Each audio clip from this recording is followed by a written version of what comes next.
I remember the sterile scent of the hospital room, a stark contrast to the overwhelming warmth that had just filled my body. 8 times I had felt that incredible surge, the culmination of months of anticipation, the miracle of life unfolding within me. 8 tiny, perfect girls, each a testament to my strength, my resilience, my unwavering hope. But as the last cry echoed in the delivery room, a different sound pierced the air, the tearing of fabric, sharp and violent, like a scream trapped in cloth. He stood there, my husband, his face a mask of fury, not joy. In his hands, the delicate, pastel baby clothes I had lovingly prepared for months were being systematically shredded, reduced to worthless scraps. Each rip was a tear in my soul, a brutal assault on the fragile happiness that had just begun to bloom. My heart, still reeling from the miracle of birth, was now being ripped apart, piece by agonizing piece. The burning question wasn't what had just happened, but why. Why was the man who should have been celebrating with me instead destroying the very symbols of our new life? What monstrous disappointment could turn a father's heart so cold, so cruel, in the face of such innocent beauty? I stared at the ruined clothes, then at his contorted face, and a chilling realization began to dawn. This wasn't just about the clothes, this was about them, my daughters. And his rage was only just beginning. In the silence that followed his destructive outburst was heavier than any sound. It pressed down on me, suffocating, as I lay there, physically spent but emotionally shattered. The nurses, who had moments before been bustling with quiet efficiency, now moved with a hesitant, almost fearful energy. Their glances flickered between me, the ruined clothes, and him, the man who had just revealed a monstrous side I never knew existed. He didn't speak, didn't explain. He simply stood there, breathing heavily, his eyes burning with a cold, distant anger that seemed to consume everything in its path. I tried to speak, to ask, to understand, but my voice was a raw whisper, lost in the cavernous space that had suddenly opened between us. My body ached, but it was nothing compared to the searing pain in my chest. This wasn't the aftermath of childbirth I had envisioned. There were no tender embraces, no whispered words of love, no shared awe over our new arrivals. Instead, there was this chilling tableau of destruction and disdain. I looked at my daughters, nestled in their bassinets, their tiny faces serene in sleep, oblivious to the storm that raged around them. How could he look at them, at these innocent beings, and feel such hatred? Was it because they were girls? Was that the unforgivable sin? The thought was a venomous sting, poisoning the last vestiges of my hope. I had always believed in him, in us, in the future we were building. But in that moment, surrounded by the wreckage of his rage, I saw a stranger. A cruel, unfeeling stranger who had just ripped apart not just baby clothes, but the very fabric of our shared dream. The betrayal was absolute, a wound that would fester long after my physical scars healed. I closed my eyes, wishing I could unsee, unhear, unfeel. But the image of his tearing hands, the sound of ripping cloth, and the cold, hard truth of his contempt were seared into my memory, a permanent brand of his cruelty. This was not the man I married. This was a monster, and I was trapped in his lair, with 8 helpless angels depending on me, and NTHE days that followed, blurred into a haze of pain and disbelief. The hospital, once a place of hope and new beginnings, became a prison. He rarely visited, and when he did, his presence was a suffocating weight. He would stand at the foot of my bed, his arms crossed, his gaze distant, as if I were a stranger, an inconvenience. He never once asked about the girls, never looked at them, never acknowledged their existence. It was as if they were invisible, a figment of my imagination, a burden he refused to acknowledge. The nurses, bless their kind hearts, tried to offer comfort, their eyes filled with pity and unspoken understanding. They brought me extra blankets, spoke in hushed tones, and tried to shield me from his chilling indifference. But nothing could shield me from the cold reality that had settled over my life. My mother, who had flown in to be with me, saw it immediately. Her eyes, usually so full of warmth, were now clouded with concern and a quiet fury. She tried to talk to him, to reason with him, but he simply walked away, leaving her words hanging in the air, unheard, unheeded. She held my hand, her touch a lifeline in the swirling chaos of my emotions. "He's not the man you thought he was, my love," she whispered, her voice thick with sorrow. Her words, though painful, were an confirmation of what my heart already knew. The man I loved, the man I had built a life with, was gone. In his place was this cold, unfeeling stranger, consumed by a darkness I couldn't comprehend. I looked at my daughters, their tiny fingers curled around mine, their innocent faces a beacon of pure, unadulterated love. They were my reason, my strength, my everything. I had to protect them, to shield them from the venom of his hatred. But how? How do you fight a ghost, a man who is present in body but absent in soul? The hospital room, once a sanctuary, now felt like a cage. I longed to go home, to the familiar comfort of our house, but the thought filled me with dread. What awaited me there? More of his silent contempt? More of his chilling indifference? The future stretched before me, a vast, terrifying unknown. But one thing was clear.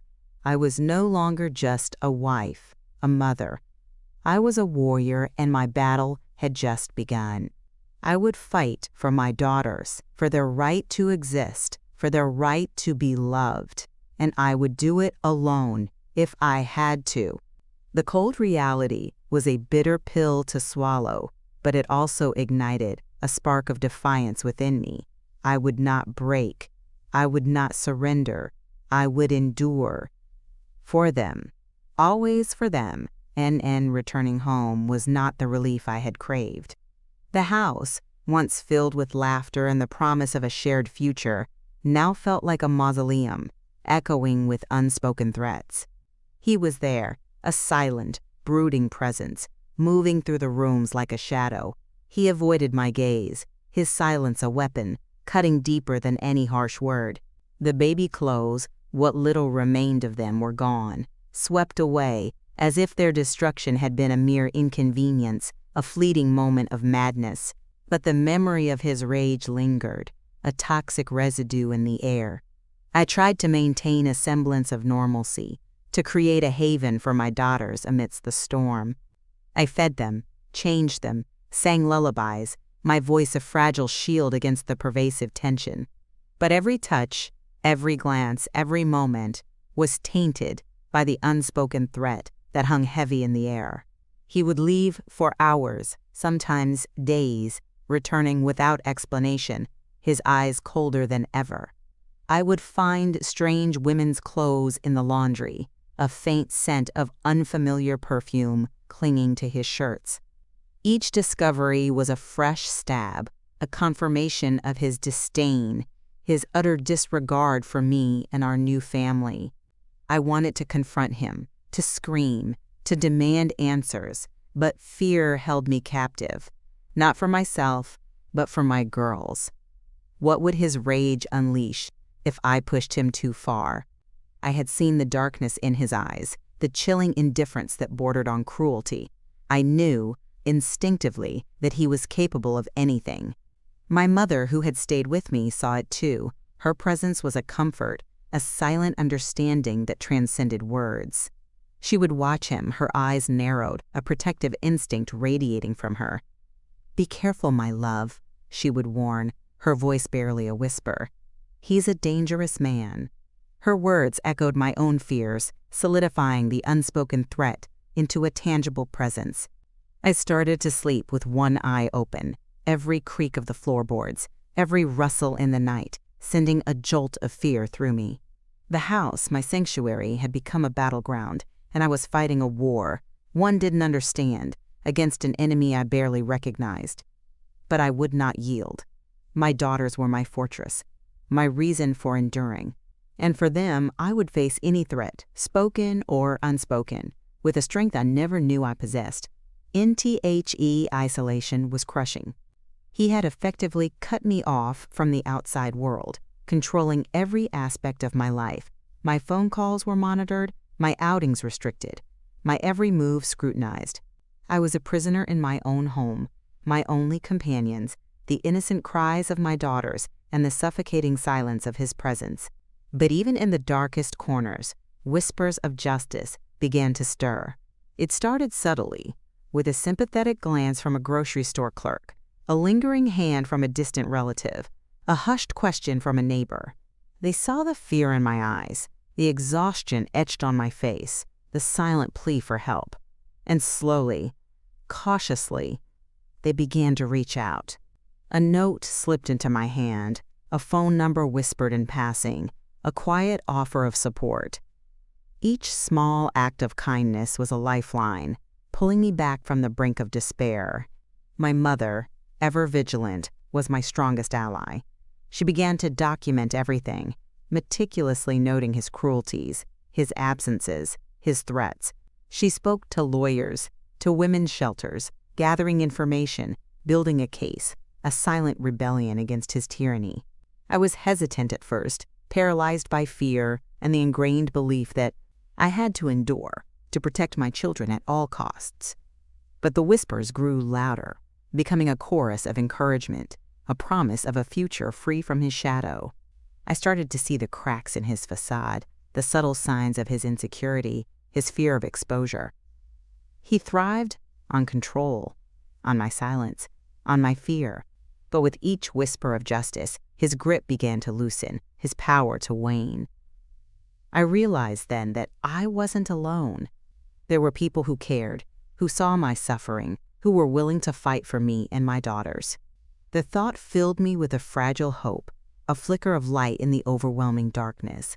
The path to justice would be long and arduous, fraught with danger and uncertainty. But for the first time in a long time, I felt a surge of defiance, a quiet determination to reclaim my life, to secure a future where my daughters could grow up in safety and love. The whispers had become a roar, and I was ready to listen. An NTHE decision was made. I would fight. The whispers of justice had solidified into a resolute roar within me, fueled by the unwavering love for my daughters. The fear was still there, a cold knot in my stomach, but it was now overshadowed by a fierce determination. My mother, a pillar of strength, connected me with a lawyer, a formidable woman with eyes that held both compassion and steel. She listened patiently as I recounted the horrors of the past few months, her pen scratching furiously across her notepad. Each word I spoke was a painful reliving, but also a release, a shedding of the burden I had carried alone for so long. The lawyer laid out the options, the legal battles ahead, the challenges we would face. It wouldn't be easy, she warned. He was a powerful man, with connections and resources. But she also assured me that justice, though slow, was often inevitable. We began to gather evidence, a meticulous collection of his abuses, his neglect, his chilling indifference. Photos of the shredded baby clothes, text messages filled with his venom, testimonies from concerned neighbors and family members. Each piece of evidence was a brick in the wall we were building, a fortress against his lies and manipulations. The storm was gathering, and I could feel the tension in the air, a palpable shift in the atmosphere of our home. He sensed it too. His silent contempt began to morph into a simmering rage, his eyes darting around, searching for the source of the change. He tried to reassert his control, to intimidate me with his presence, his harsh words. But I no longer cowered. I met his gaze, my own eyes reflecting a newfound strength, a quiet defiance that surprised even myself. The battle lines were drawn. He was the oppressor, and I, with my 8 innocent daughters, was the warrior. The stakes were impossibly high, the outcome uncertain. But I knew, with every fiber of my being, that I had to fight. Not just for myself, but for the future of my girls, for their right to a life free from his darkness. The storm was coming, and I was ready to face it. Head on, NENTHE. Day of the reckoning arrived, a culmination of months of silent suffering and meticulous preparation. The courtroom was a sterile, intimidating space filled with hushed whispers and the weight of unspoken judgments. He sat across from me, his face impassive, a carefully constructed mask of innocence. But I saw the flicker in his eyes, the subtle tremor in his hands, betraying the fear that gnawed at him beneath the surface. My lawyer, a beacon of strength and unwavering resolve, presented our case with precision and quiet power. She laid bare his cruelties, his neglect, his monstrous indifference to his own children, the shredded baby clothes, the discarded wedding veil, the countless acts of emotional and psychological abuse, each piece of evidence a damning indictment of his character. I testified, my voice trembling at first, but growing stronger with each word, each painful memory I recounted.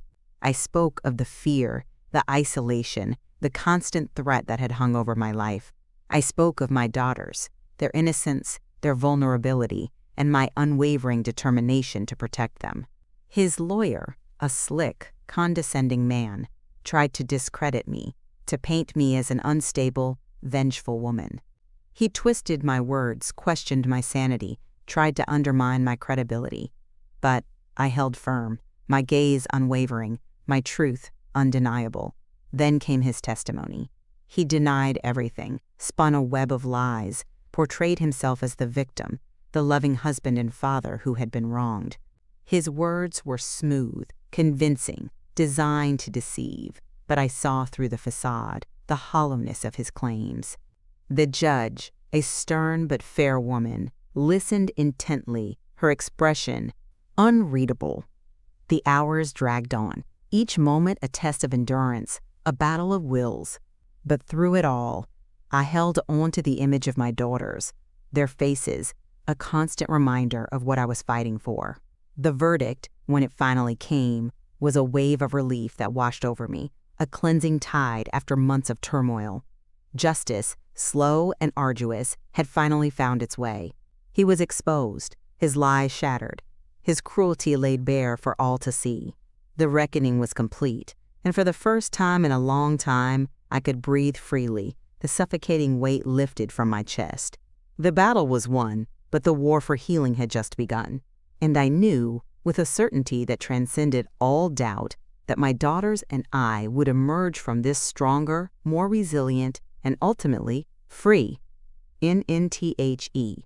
Courtroom doors closed behind me, and the sunlight, once a distant memory, now felt warm and welcoming on my face. The verdict had been delivered, a resounding affirmation of justice, a declaration of my freedom. He was gone from my life, his shadow banished, his power over me shattered. The relief was immense, a physical lightness that made me feel as if I could float. But it wasn't just relief, it was a profound sense of peace, a quiet joy that settled deep within my soul. My mother was there, her arms open, her eyes brimming with tears of pride and love. We embraced, a silent communion of shared struggle and hard-won victory. The journey had been long and arduous, filled with pain, fear, and uncertainty. But we had emerged, bruised but not broken, stronger than ever before. Returning home, the house no longer felt like a prison. It was a sanctuary, a blank canvas, waiting to be filled with new memories, new laughter, new beginnings. I looked at my daughters, playing in the living room, their innocent giggles echoing through the once silent halls. They were thriving, blossoming, their spirits untouched by the darkness that had once threatened to consume us. I began to rebuild my life piece by piece with the unwavering support of my family and friends. I found a new job, enrolled in classes, and started to rediscover the woman I had been before the storm. The scars remained, a testament to the battles I had fought, but they no longer defined me.